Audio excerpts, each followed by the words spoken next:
Hi guys, so this is lesson 8.1.2 from in the CPM lessons. You're not going to have too much coming away from those CPM lessons. We're going to continue factoring. This is a big deal. So remember that factoring is taking a sum and changing it into a product.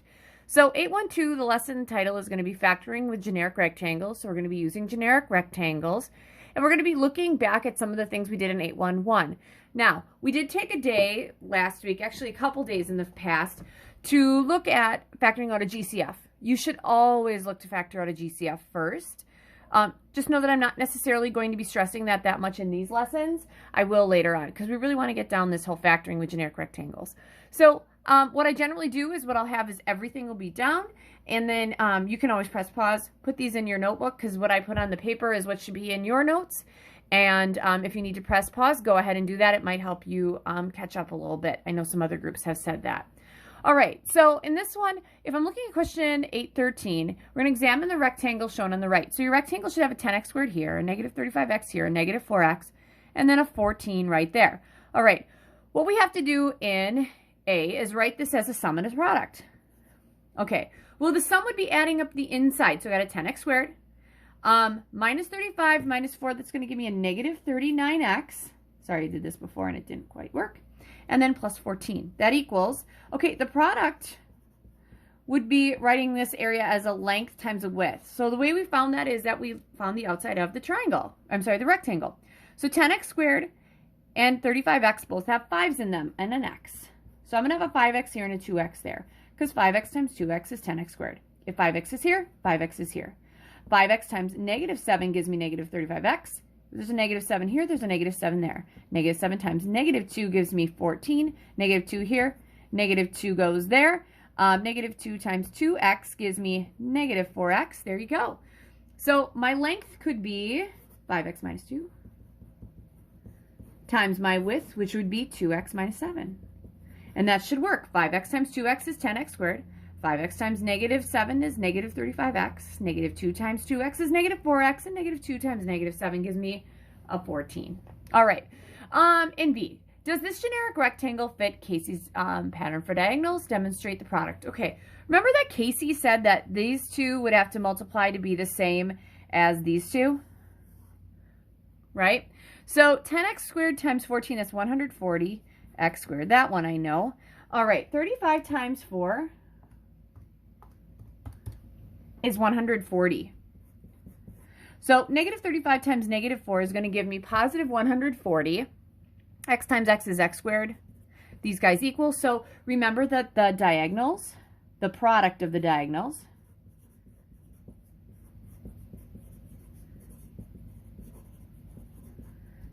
is the same. All right, that was really, really important. Okay, that brings me to question 8.14. Now, in 8.14, I'm going to go through a bunch of the questions, but 8.14 essentially just looks at two trinomials, 3x squared plus 10x plus 8.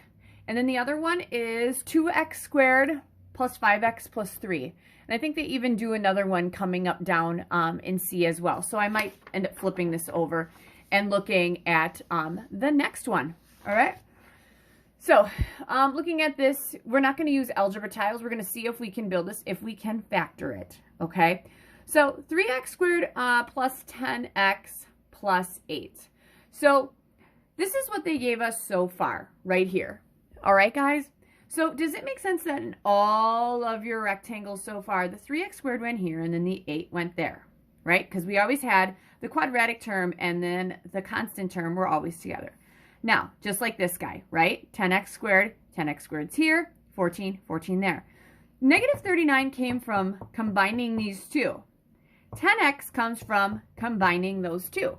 There are too many combinations for 10. There's 8 and 2, 9 and 1. There's just way too many, so I have to limit them.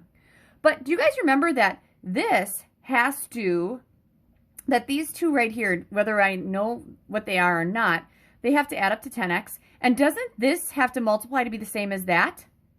All right. Haven't we done those diamond problems? I'm going to kind of shove this over a little bit here. Haven't we done things like this? All right.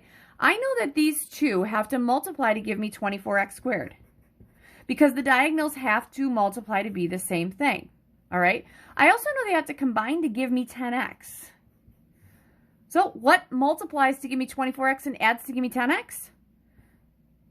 Think, think, think. Oh, isn't 6x times 4 or plus 4x 10x? And 6x times 4x is 24x squared. So one of these would have to be a 6x and the other one would have to be a 4x. And then I'm going to go around and do the thing I did right here. 3x squared and 6x, they both need a 3x to create them, right? If this is 3x, wouldn't that have to be 2x? 3x times 2, oh no, 3x times x, my bad. 3x times x is 3x squared. If this is 3x, this would have to be 3x there because it's a rectangle. 3x times, this would have to be a 2, gives me 6x. 2 goes here, 2 goes here. 2 times 4 is 8. 4 goes here, 4 goes here, and then 4 times x. That makes sense. So 3x squared plus 10x plus 8 is going to equal length, x plus 2, times my width, which would be 3x plus 4. X times 3x is 3x squared. Then we have a 4x and a 6x gives me 10x. 2 times 4 is 8. And that's where those box and diamond problems are going to, I'm going to call these box and diamond problems. But these diamond problems you've been doing, that's why we're doing them. That's why I said they're really important coming up. All right. So the next one that they have me do is 2x squared plus 5x plus 3. So again, I don't know why I put a 6 here. I'm going to put a 2x squared here, and then the 3 goes there, right? I do not know what these are. But I do know that if these multiply to give me 6x squared, don't those two as well? And I know they have to add to 5x. So what are two numbers that multiply to give me 6x squared and add to give me 5? Well, wouldn't that be a 2x and a 3x? 2x times 3x is 6x squared. 2x plus 3x is 5x. I'm feeling good about that. So I'm going to put a 2x here and a 3x there. Now, you might be asking, Miss Henschel, does it matter if I put the 2x here or the 3x? The answer is no, it doesn't matter. Put it where you want to put it. All right, here we go. 2x squared and 2x, they both need a 2x to create them. 2x times x gives me 2x squareds here. All right, 2x is up here. 2x times 1 gives me a 2x. 1's here, 1's here. 1 times 3 gives me 3. If there's a 3 here, there's a 3 here. 3 times x, that works. So writing this as a product, it would be x plus 1 times 2x plus 3. X times 2x is 2x squared. X times 3 is a 3x. 1 times 2x is a 2x. That 3x and 2x gives me a 5x. And 1 times 3 is going to give me 3. All right?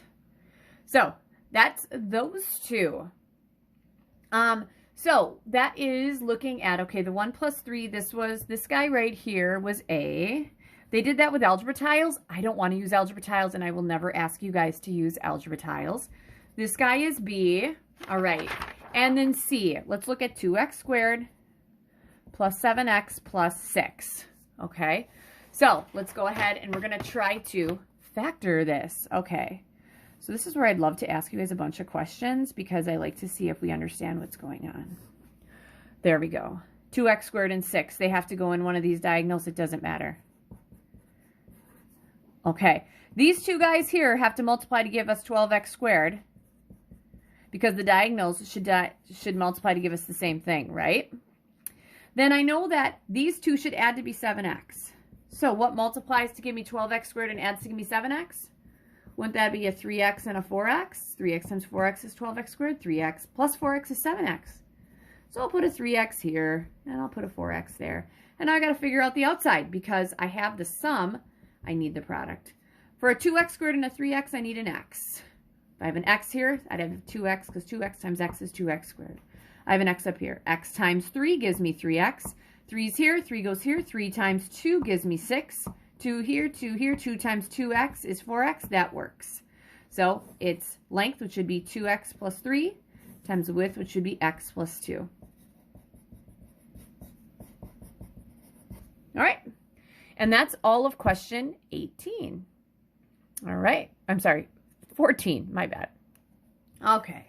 15. Here we go. So for question 15, sorry, my little cross got out of the way there a little bit. So factoring with generic rectangles is especially convenient when algebra tiles are not available or when the number of necessary tiles is too large to manage. Using the diamond problems helps you avoid guessing and checking, which can be very challenging. Okay, we're going to use the process to factor 6x squared plus 17x plus 12. Okay, we're not even going to worry about the questions. If you want to, you can. So I know that to factor this, I need the outside times the outside here times the outside here. I know that these two have to be a 6x squared, and I know this needs to be a 12. I know that these two here are going to add up to be 17x. I know that those two here have to be the same as this product right here. Okay, 6x squared times 12 is going to give me 72x squared. See, I'm even using a calculator. So these two have to multiply to give me 72x squared and add to give me 17x. Wouldn't that be an 8x and a 9x? 8x times 9x is 72x squared. 8x plus 9x is 17x. I'm going to put an 8x here, and I'm going to put a 9x here. All right, what do I need to make a 6x squared and an 8x? When I need a 2x. All right, 2x times 3x gives me 6x squared. If this is a 2x, I'm going to make this a 2x. 2x times 4 gives me 8x. This is a 4, that's a 4. 4 times 3 is 12.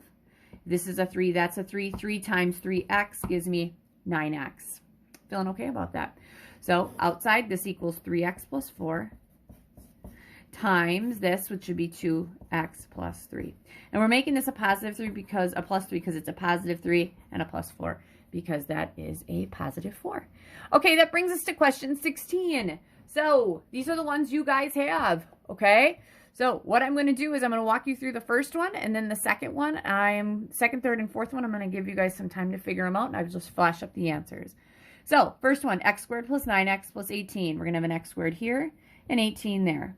I know that these two have to add to give me 9x, and I know they have to multiply to give me the same as those two, which is 18x squared.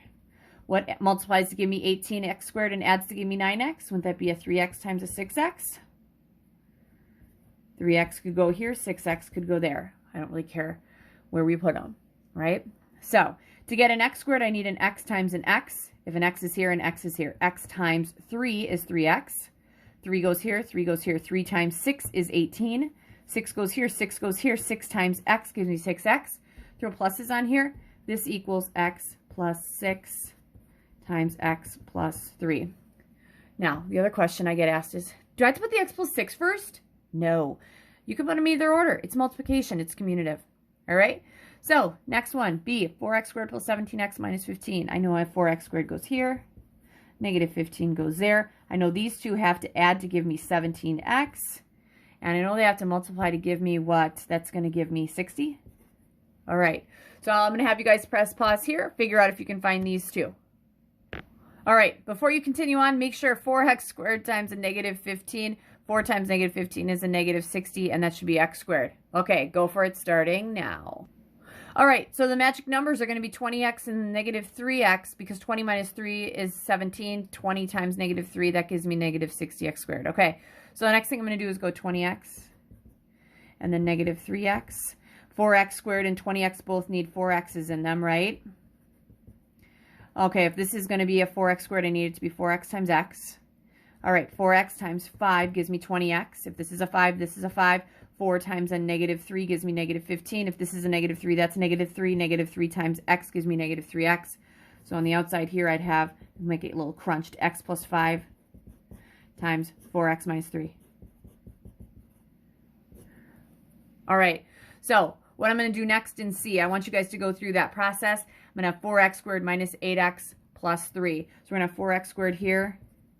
We're going to have 3 here, okay? And then I want you guys to figure out the rest. I'll have the entire solution next. All right, guys. So this is my solution. I end up using negative 6x and negative 2x, plopping those in there. And my length would be 2x minus 3 times my width, which is 2x minus 1. All right, the next one, 3x squared plus 5x minus 3. I'm going to give you some time to figure that one out fully, okay? Here we go. Press pause. All right, so what happened in D is that I put 3x squared here and a negative 3 there. That has to multiply to give me negative 9x squared, and I know that these two have to add to give me 5x. I tried 3 and 3, negative 3 and 3, because I need this to have different signs. Well, negative 3 and 3 doesn't give me 5, so that means I'd have to try like negative 9 and 1. Well, negative 9 plus 1 is 8, or it's going to be negative 8. So this one we cannot factor. All right? So looking at your homework, You guys are going to be looking at what questions 17 to 23, and I will post that online. Good luck. If you have any questions, meet me through Google.